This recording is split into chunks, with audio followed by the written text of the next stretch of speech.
আমি এই মুহূর্তে মালদা জেলার বাহারালে দাঁড়িয়ে আছি। একজন মাধ্যমিকের কৃতী ছাত্র যে 639 নাম্বার পেয়ে এবার তাক লাগিয়ে দিয়েছে। এই ছেলেটাকে হয়তো আপনারা অনেকেই চিনতে পারবেন না, কিন্তু চিনতে পারবেন এই কারণে যে কিছুদিন আগে গত 2024 সালের ডিসেম্বর মাসে দিল্লিতে একজন মানুষের ভিডিও ভাইরাল হয়েছিল যে উত্তরপ্রদেশের মুখ্যমন্ত্রীকে একটু গালাগাল দেওয়ার জন্য তাকে বাংলাদেশি তাকমাও দেওয়া হয়েছিল। তার ছেলেই আর 639 নাম্বার পেয়ে মাধ্যমিকে একটা ভালো জায়গাতেই আছে এবং কোনো রকম সরকারি সহযোগিতায় সম্পূর্ণ সরকারি বিদ্যালয়ে পড়েছে, কোনো রকম সহযোগিতা পায়নি। তার বাড়িটা দেখতে পাবেন, এটাই তার একটা রুমের বাড়ি, পাশে তার মা রয়েছেন এবং আশেপাশের পরিবেশটাও দেখতে পারেন। এরকমই তার আশেপাশের বাড়ি রয়েছে। এটা রান্নাঘর মনে হয় নাকি, এটা হচ্ছে তাদের রান্নাঘর এবং এই হচ্ছে বাড়ি। এরকম একটা কৃতী সন্তান, আমি তার কাছ থেকে কিছু শুনে নেব। সর্বপ্রথমে তোমাকে শুভেচ্ছা জানাচ্ছি তোমার ভালো রেজাল্টের জন্য। কেমন লাগছে তোমাকে? এখন লাগছে তো ভালোই, কিন্তু আরও একটু ভালো রেজাল্টের আশা ছিল, তবে সেটা পূরণ হয়নি নানা দিকের বিরূপ প্রভাবের জন্য। এবং আমি ভেবেছিলাম মাধ্যমিক পরীক্ষাটা ভালো হয়েছিল, কিন্তু আমার আশা ছিল যে আমি ওই 95% পার্সেন্টেজের মতন পাবো মার্কস, কিন্তু আমার সেটা কমে হয়েছে 91.28%।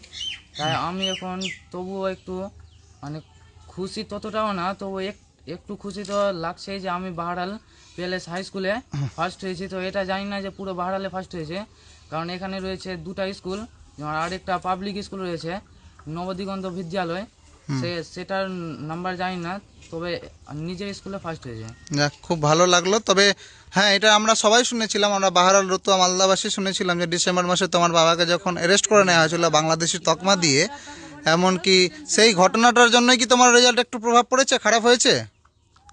খারাপ তো হবেই, কারণ মাধ্যমিক হলো জীবনের প্রথম গুরুত্বপূর্ণ এবং সবচেয়ে বড় পরীক্ষা।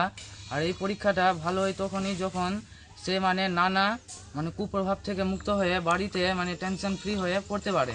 কিন্তু এটা পূর্ণ হয়নি আমার বাবার একটা একটা চাপ, একটা বিরূপ প্রভাবের জন্য। সেই প্রভাবটা হলো যে পরীক্ষার কয়েক মাসের আগে আমার বাবা যোগী উত্তরপ্রদেশ নামক একটা রাজ্যের ভারতের তাকে যোগীজিকে গালি দেওয়ার জন্য বা ওর সম্পর্কে কুমন্তব্য করার জন্য অ্যারেস্ট করা হয়েছিল বা জেলে পাঠানো হয়েছিল। তাই সেটা আমার উপর বিরূপ প্রভাব ফেলেছিল। তবুও সেটা তখন সেই প্রভাবটা থেকে মুক্ত হতে পেরেছিলাম যখন আমি শুনেছিলাম যে আমার বাবাকে ছেড়ে দেওয়া হয়েছে এবং সে আবার পুনরায় দিল্লিতে এসেছে, নির্দোষ প্রমাণিত হয়ে গেছে। এবং তাকে যে বাংলাদেশি বলা হচ্ছিল বারবার, সে ভুল প্রমাণিত হয়েছে, সে প্রমাণ করতে পেরেছে সে ইন্ডিয়ান একজন। তোমার এই বাড়িতেই পড়াশোনা, তাই তো? এই বাড়িটা আপনারা দেখতেই পাচ্ছেন, একজন কৃতী ছেলের বাড়ি। এদিক থেকেও দেখায়, মাত্র একটা রুমের বাড়ি আপনাদেরকে দেখাচ্ছি। আর এখানে মা এবং ছেলে দাঁড়িয়ে, তার ভাই খুব মেরিটোরিয়াস, বড়টা দাদা ওনার এখন নিটের প্রিপারেশন নিচ্ছে। 4 তারিখে তো নিট আছে, সম্ভবত নিট দিবে। এবং তার বাড়ির অবস্থাটা আপনারা দেখেন। এরকম একটা কৃতী ছেলে আমাদের বাহারালে মালদা জেলার মধ্যে। যদি জেলা প্রশাসন যারা দেখতে পাচ্ছেন বা রাজ্যের প্রশাসন যারা আমার ভিডিওটা দেখতে পাবেন, অবশ্যই এনার পড়াশোনার ক্ষেত্রে হেল্প করবেন। এখন কি নিয়ে পড়াশোনা করতে চাইছো ভবিষ্যতে? নিট নিয়ে পড়াশোনা করতে চাই। নিটের প্রিপারেশন শুরু করে দিয়েছো অলরেডি? শুরু হতে হয়নি, কিন্তু এই এই সোমবার থেকে ফিজিক্স ওয়ালা ক্লাস জয়েন করবো এবং নিটের জন্য প্রিপারেশন ফিজিক্স ওয়ালা ক্লাসে অ্যাডমিশন নিয়েছো। দেখেন, একটা দরিদ্র ছেলে এভাবে, তার উচ্চ স্বপ্ন, উচ্চ বাসনা, আমরা আশেপাশের মানুষরাও যাতে তার সাপোর্টে দাঁড়াতে পারি, এই জিনিসটা আমাদেরকে একটু লক্ষ্য রাখতে হবে। এবং দুর্দান্ত রেজাল্ট করেছে। তার রেজাল্ট হয়তো 2-3% আরও বাড়তো, কিন্তু তার বাবার অ্যারেস্টের ফলে সে দেড় মাস প্রায় মানসিকভাবে বিধ্বস্ত হয়ে গেছিলো।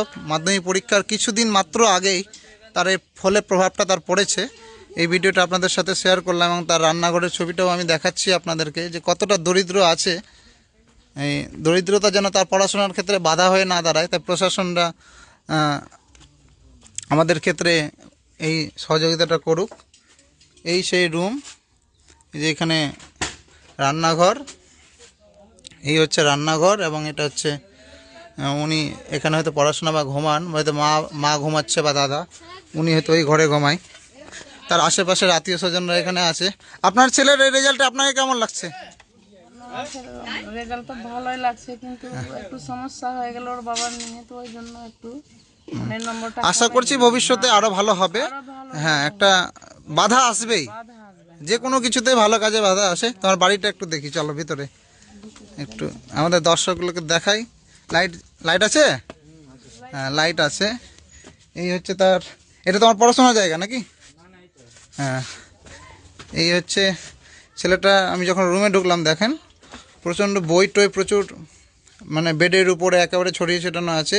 কেন সে কৃতি হয়েছে, সে কেন এতটা নম্বর পেয়েছে, উদাহরণটা দেখতে পাচ্ছেন। বেডের, এটাই বেড, বাড়িতে প্লাস্টারও নেই, উপরে এরকম টালি দেওয়া বাড়ি, এবং এই হচ্ছে তার বেডের এখন পর্যন্ত পজিশন। মাধ্যমিকের রেজাল্ট হলো, পড়াশোনার তো পরীক্ষা অনেক দিন হয়ে গেছে, তারপরে সে এভাবে সে পড়াশোনা করেছে। এই তার বাড়ির চিত্র আপনাদের সাথে শেয়ার করলাম।